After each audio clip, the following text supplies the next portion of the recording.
سالو لي زامي، اهلا بكم في فيديوهات تعليم اللغه الفرنسيه مجانا. انا هبه. درسنا النهارده بيتكلم عن ادوات المعرفه. ادوات المعرفه من اسهل الدروس في اللغه الفرنسيه. اول اداه للمعرفه عندنا ادوات المعرفه بتنقسم لمفرد مذكر، مفرد مؤنث، وجمع بنوعين. المفرد المذكر هو لو. المفرد المؤنث هي لا.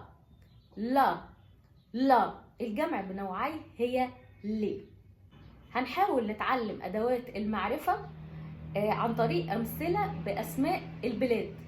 فهنقول مثلا بلاد مذكره: اليابان اسمها باللغه الفرنسيه لو جابون. مثال تاني: السنغال اسمها باللغه الفرنسيه سينيغال. بنقول لو سينيغال.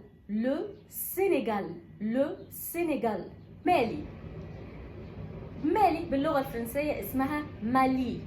بنقول لو مالي.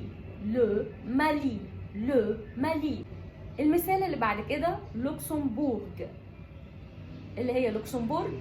بنقول لو لوكسمبورغ. طيب، تاني أداة من أدوات التعريف في اللغة الفرنسية هي لا. ولا بنستخدمها زي ما اتفقنا للمفرد المؤنث.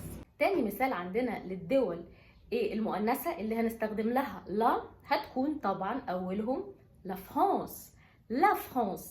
فرانس. طيب، بعد كده عندنا روسيا اسمها باللغة الفرنسية روسي، فهنقول لا روسي.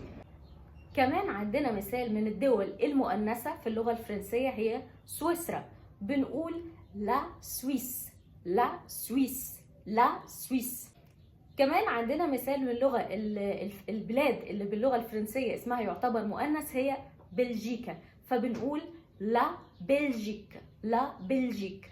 بلجيك. ما ننساش كمان ان في أداة من أدوات المعرفة اللي هي الابوستروف. دي بتستخدم لأسماء الدول أو الأسماء عموما اللي بتبدأ بحرف فويل.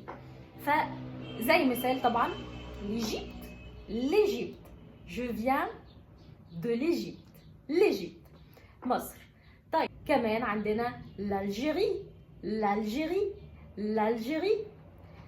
طيب، بالنسبة لي أو أداة المعرفة للأسماء الجمع، عندنا دول أسمائها تعتبر جمع في اللغة الفرنسية زي ليكومور.